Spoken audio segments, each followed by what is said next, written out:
Don't let your clothes pile up. Today we are still talking laundry room. Join me.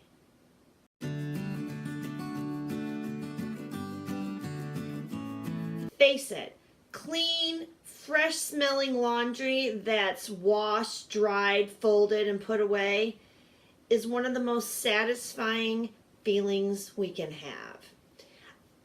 I have a large family, and laundry can start feeling very overwhelming if I don't stay on top of it.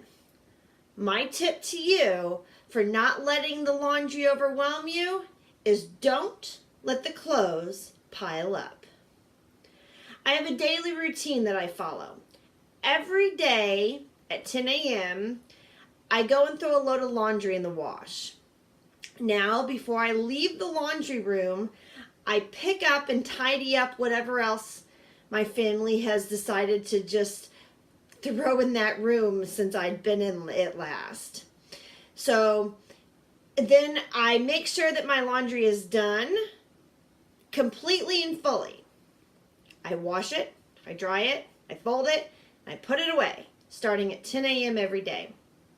Then at 2 o'clock, if I have some more laundry that I need to do, I do it. However, remember our tip from yesterday.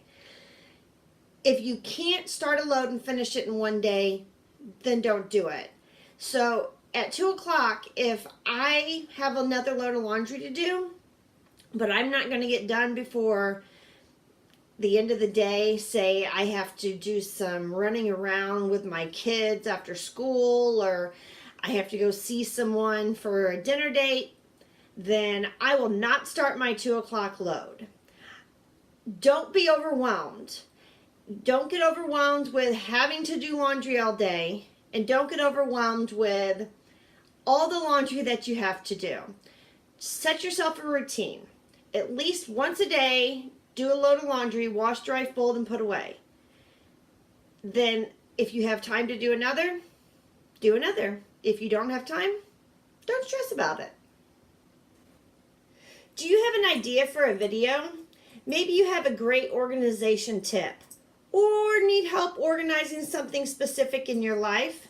Leave your thoughts down below in the comments. I love hearing from people. If you have Facebook, Twitter, Instagram, other social media, share this video. Let everyone know laundry day does not have to be super overwhelming just because there's a lot of laundry. Goodbye for now, and I will see you in the next vid.